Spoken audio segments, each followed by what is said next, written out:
almost at the end of the parade lap before the rolling start on Thruxton's 2.4 mile lap. 34 starters, 4 classes, and up front, it's the Ford Sierra Cosworths of number 1, Andy Rouse, and Tim Harvey, number 7. Over the line, and Lawrence Bristow comes sprinting through from the 4th row, drops back as they go into the first right-hander, and it's Andy Rouse leading.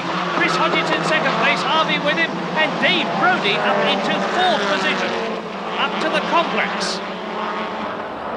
And it's Andy Rouse, Chris Hodgetts in the red Sierra in 2nd place, and Brodie challenging Harvey for 3rd position. Now up to Seagrave, the fast right-hander, 3rd gear, 80 miles an hour. No change at the front. Then on to Noble, the left-hander. And that's Andy Rouse. His car rocking on its suspension, full power. Behind Andy Rouse, it's still Chris Hodgetts in 2nd place. Then Harvey and Brodie. Look for Dave Brodie in the white Sierra. There he is with Rob Gravett, the winner at Alton Park, number 21, in 5th position. Now out of Village, down to Church Corner, 130 miles an hour. It's Rouse leading, Hodgetts up behind him, then Harvey, Brodie in the white Sierra, Rob Gravett and Guy Edwards in the twin car to Andy Rouse's leading Sierra in 6th place. Through the chicane, it's Rouse leading, Chris Hodgetts in 2nd place, and then there's a 3-second gap into Allard. Rouse with Hodgetts tight up behind him, into the chicane. This is the rest of the field coming through. The Toyota Corolla last, and he goes off. It's Leslie Lydiard going off in the Toyota Corolla, rejoining, and at the complex, Hodgetts is giving Rouse a really hard time. Terrific scrap for 3rd position. And Carl Jones nearly goes off, taking Newman. Now we're in car with the British champion Frank Sytner. Now, do you remember Silverstone? Well, that's James Weaver's BMW in front again, so don't go away, folks. 140 miles an hour on the sweeping curves at Thruxton. James Weaver leads Class B, and number 33, Frank Sytner, is in 16th place behind 14 Sierras and 1 BMW. And at the club chicane, 2nd gear, 70 miles an hour, number 1, Andy Rouse leads, just ahead of Hodgetts. Now the right tyres can win this race, and they're on a mixture of Pirellis, Dunlops and Yokohamas. And now we're in car with Guy Edwards in his Ford Sierra, over 500 horsepower. It'll do over 150 miles an hour. He is in 6th place. Ahead of him, Rod Gravett, and ahead of him, Dave Brodie and Tim Harvey. And watch the big white needle on the turbo gauge.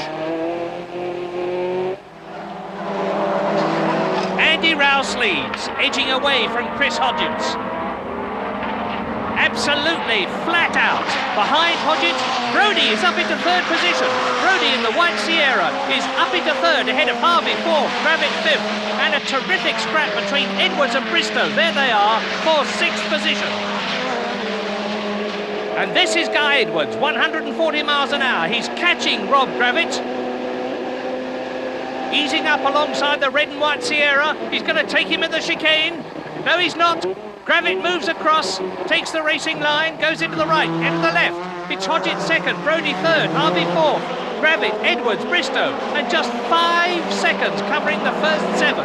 And Guy Edwards is going for 5th position, inside Rob Gravett. Is he going to stay there? Yes, he is. He goes through. Guy Edwards moves up into 5th position. And Bristow is catching Rob Gravett. Look for Bristow in the blue Sierra. Up to the complex. Hodgetts is 2nd, Brodie 3rd. Harvey, there he is 4th. Then Guy Edwards, Gravett, Bristow. There's Edwards. And Guy Edwards, ex-Grand Prix driver, is really motoring. Now he's after the blue Sierra in front of him. 4th place, Tim Harvey, with Brodie and Hodgetts ahead of Harvey. And at Village, at 140 miles an hour, Dave Brodie on the left is going to take 2nd place. He's going to take Hodgetts number 15. And Dave Brodie goes through, masterly bit of driving. And look, he is fairly racing away from Chris Hodgetts. Down to the chicane. And at the chicane, Tim Harvey is going past Chris Hodgetts. Now, no disrespect to Brodie and Harvey, but something must be wrong with Hodgetts Sierra. And yes, it is. Edwards, Gravett and Bristow are closing right up on Hodgetts. So, on now, up to Allard. Guy Edwards pulls out. He's passing Hodgetts. Great drive by Guy Edwards, number 10. And at the complex, the order is Andy Rouse, absolutely out on his own. Dave Brodie is in second position, and there is Brodie. Harvey is up into third place. Edwards is fourth. Hodgetts is down to fifth position in the red Sierra. Then it's Bristow in sixth position and Rob Gravett in seventh place. In car now with Chris Hodgetts, fifth position. Edwards ahead. And that's Bristow, Lawrence Bristow on the right, passing Hodgetts to take fifth position, and Andy Rouse is slowing up. That is the race leader. He's been passed by Brodie. Harvey and Edwards pass him. Oh my goodness. Now there's Bristow going up to fourth. And in a moment, yes, Hodgetts and Gravett go past fifth and sixth, and Andy Rouse is out of the race. So now, 44-year-old Dave Brodie from Hurley, there he is, leads. He's won over 200 races in 26 years.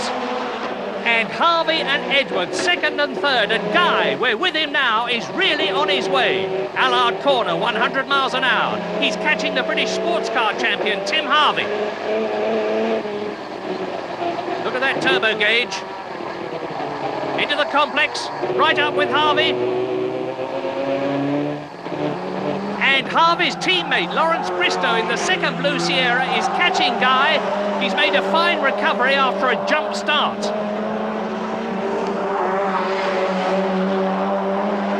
And Andy Rouse abandons his Sierra. It's a very poor 1989 for Andy. But Dave Brodie, who's concentrated on the handling of his car rather than speed's got a nice cushion. There's the battle for second, third and fourth. Tim Harvey, Guy Edwards, Lawrence Bristow. In car with Edwards. He can see second place ahead. He's inching up on Harvey at the approach to the chicane. He's got the momentum. It's all going to be down to braking as they come into the chicane.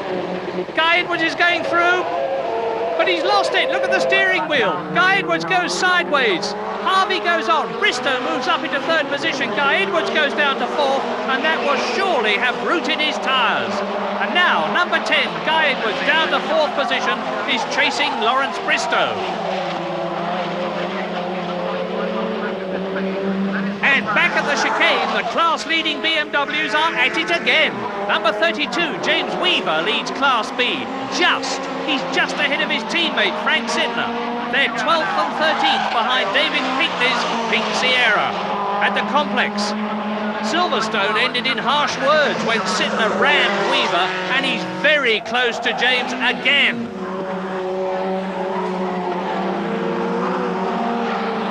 This is going to be really something.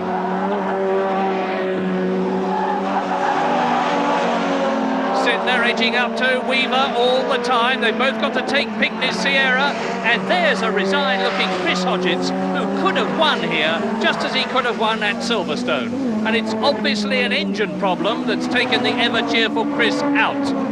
The car was understeering very badly, and a lot of cars came past, and what has happened is the hose has gone, and it was just putting water onto the left front tyre, so terminal understeer plus overheating, so live to fight another day.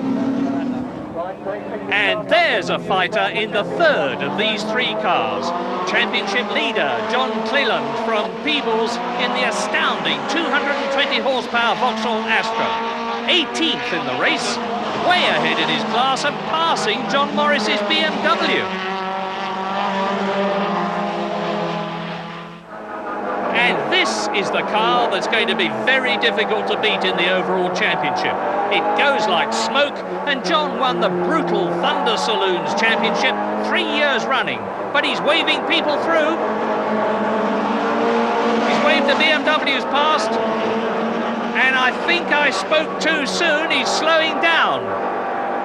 They're going past him all the time. Cleland looks in the mirror. He's obviously unhappy about something, the way he waves his hand. He's definitely going a lot slower. And sure enough, there's the problem. Left front tyre punctured, and Cleland is coming into the pits to change it. Well, that's cruel luck, because he was leading his class easily. But it's still close between the BMWs in Class B. James Weaver still just ahead, up to Allard, 100 miles an hour. In car with Frank Sytner, the British champion of 1988. But James Weaver's won both the two races so far this year, and if he can stay ahead of Sytner, he'll be the overall championship leader. So, out of the complex, and Sytner comes up along the inside of Weaver, but you won't get through there, Frank, because Weaver's got the inside line on the right, and he keeps it, and he keeps the lead. On to Seagrave. Now to Noble, and we're in car with Cleland, and you can hear the tyre problem.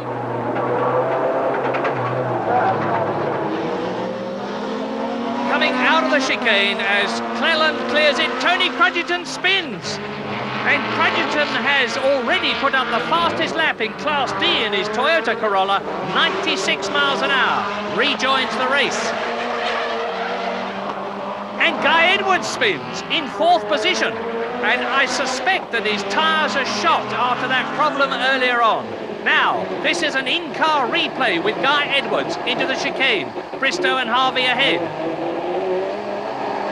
Out of it. And Guy Edwards loses it, full left lock, but the back of the car spins round, and that's the same place as Tony Crudgerton lost it. Maybe there's oil on the circuit. Anyway, Guy rejoins in 8th place onto the complex. There he is, trying to make up time, and he's lost it again. Now that must be tyres. And Guy Edwards rejoins the course well down the race now. He rejoins with Gravett and Walker and Jerry Marney. Rob Gravett, Sean Walker and Jerry Marney, and now Guy Edwards is with them. But ahead, it's really close at the front because there's only 6 seconds covering the first 3. Dave Brodie there leading. And there is Tim Harvey. Lawrence Bristow behind him. The teammates in 2nd and 3rd places. Really going well. And smoke from Bristow's car. He goes off over the grass. Is he going to hit the barrier? No. Lawrence Bristow, and I suspect, because there's been a lot of tyre problems, that he's had one too. Anyway, Bristow looks perfectly all right. And Brodie is now coming through. Let's see where Harvey is. Look for the blue Sierra. There it is in the background. And the gap between Brodie in the lead and Harvey second, there's Brodie, is 4 seconds over the line. Dave Brodie, number 19, he's raced all over the world, Macau, South America, the Caribbean, and now he's looking a certain winner here at Thruxton. And with Bristow out, Dave Brodie leading and Harvey second. Up into 3rd place has come Carl Jones, followed by Mike Newman, Sean Walker in 5th position, and Rob Gravett 6th.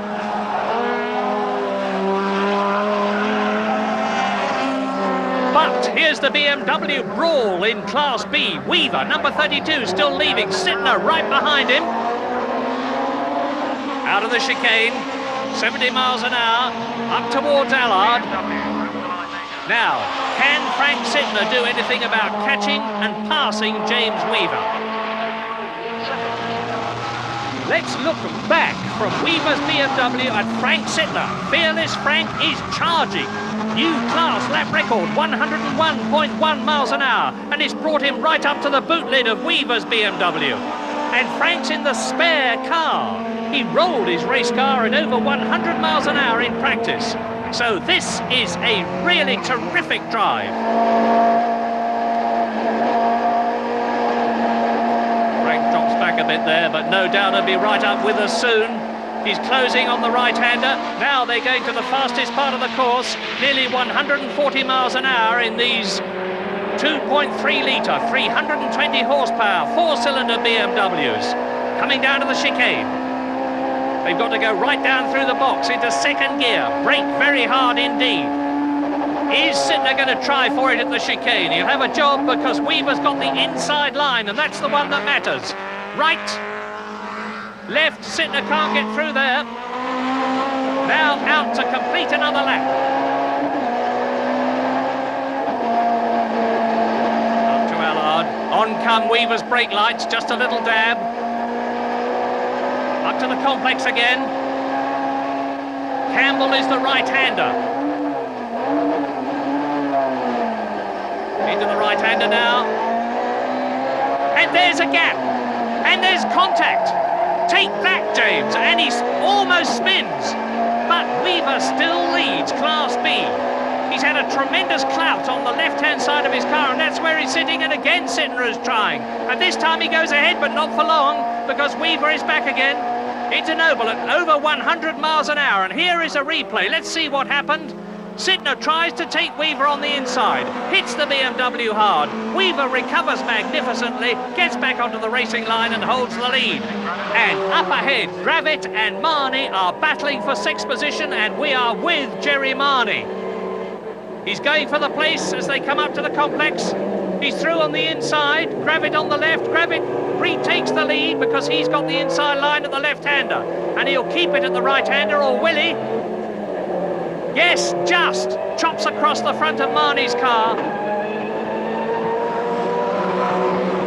And there's the BMWs again. Still Weaver ahead, and a fine 8th position overall out of the complex. Continuing round the right-hander, which leads up to Noble at over 100 miles an hour, and you can see how close they are. They're accelerating hard, speeding up 125 miles an hour into the right-hander at Goodwood. That leads on to Church, where they're going even quicker, 135 miles an hour. And Frank Sytner is not giving up, and nor is James Weaver. Two very hard men, and they are both determined to win their class. Now, this is the really quick bit, and if Frank Sytner's got the momentum, he just might get through. And it looks as though he has. He's coming out of the slipstream of Weaver's car, but Weaver again has got the inside. You won't get through there, Frank. Will he? No, he won't. Weaver holds the line.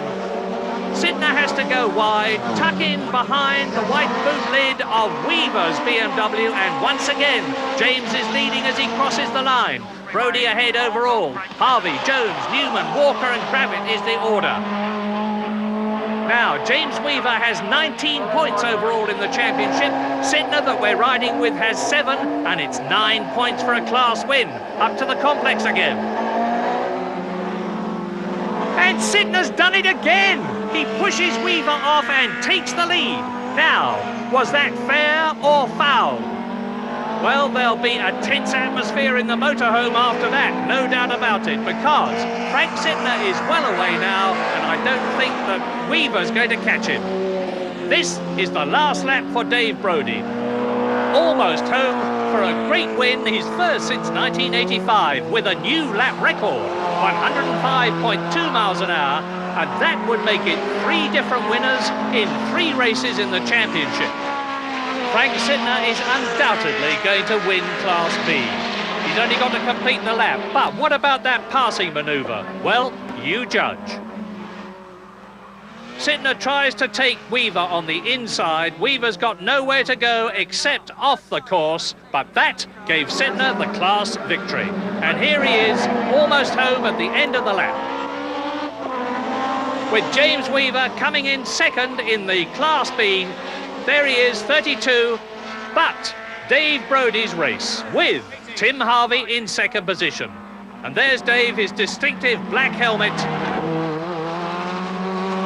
Great victory for him. Tim Harvey in second place, and Carl Jones an excellent third in the Asquith Motorsport Sierra. Dave Brodie then a surprise winner of round 3, and Rob Gravett coming in 6th to keep his lead in Class A. Class B, though, was Sytner's revenge on Weaver, but the manner of its execution prompted quite a debate. Once again, the crowd were enthralled, James Weaver slightly less so. But compared to what had happened at Silverstone the round before, Sytner was a lot more confident of his case. I've already heard the suggestion from someone that it was not a legitimate move. Frankly, if you watch a Formula 4 or a Formula 3 race, you're going to see much worse moves than that. Feelings seem to be a little bit heated after Silverstone. Are they still a bit heated? I think, well, they're not for me, but they could be for other people. You know, I've apologised for Silverstone. You know, I was definitely out of order, and I went on record as saying that I was. As far as this race was concerned, I was actually lapping usefully quicker than James. He was in a car that was difficult to handle. Mine was nice and easy, and somewhere or other, I deserve to get through. Frank and I can sort it out man to man. I don't need to sort of complain publicly about him, and I hope he wouldn't do the same about me, but certainly think we'll have to go and have a chat together. Louise Aitken-Walker wins Class C. John Cleland is probably having a quiet chat with his pit crew. The time lost by the championship leader when he punctured couldn't be regained, but it was still another good result for Vauxhall and the 16-valve Astra. Louise Aitken-Walker winning the class and making the transition from rallying to racing. Well, it's a 30-minute sprint, you know, the cars all round you. It's a bit different from the trees. At least the trees don't move. The cars bump into you here. 5 runners also in Class D, led home by Phil Dowsett's Toyota Corolla GT, Tony Dolly in second. More useful points for Dowsett that put him in sight of John Cleland and James Weaver, who are now tied for the championship lead. Rob Gravett, the leading runner from a Class A that's produced 3 separate winners in 3 races. Nothing processional or predictable about this 1989 championship.